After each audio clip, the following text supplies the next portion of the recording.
Ал қадірменді біздің көрермендер, қадірменді ағайын, енді мына жерде біздің апайымызға тілек кезегін берейік деп отырмыз.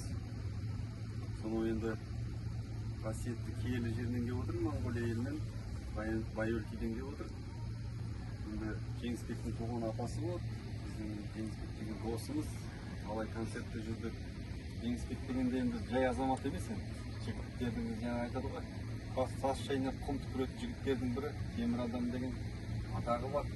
Енді қазақстандық Гиннес кітабына енген адам. Енді өте қуаныштымыз.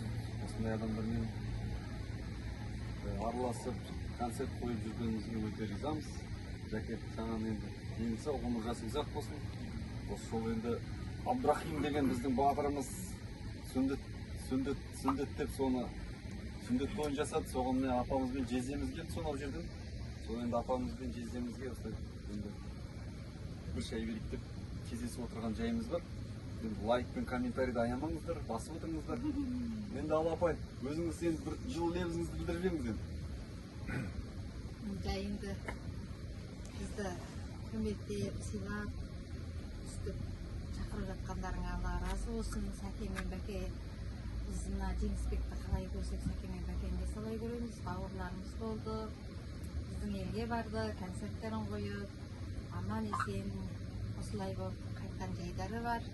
Енді бір күніме, мың күніме татида осы отырған бір күнім демекші, осы отырған бір күніміз, бірнеше сағатымыздың өзі мың күн естелік болып қалып жатыр. Осы енді екі келінімізбен танысып жатырмыз. Сендерге Алла разы болсын, сендер бізді сыйласаңдар, сендерді Алла сыйласын. Үстіп әрқашанда дастархандарың жиылмай, достықтарың арта берсін, аман есен үстіп жүре беріңдер. Сендерге Алла разы болсын, көп тәңір жарылқасын айтамын. Ары қарай бала-шағаларың өсіп өніп, жұмыстарың өрлеп, Бәке мен Сәкеннің жеңішай дуэті өрлеп, аман есен клиптерің шығып, халықтың азаматы болып жүре беріңдер. Енді аман болыңдар, ең бастысы деніміз сау, отбасымыз аман болсын.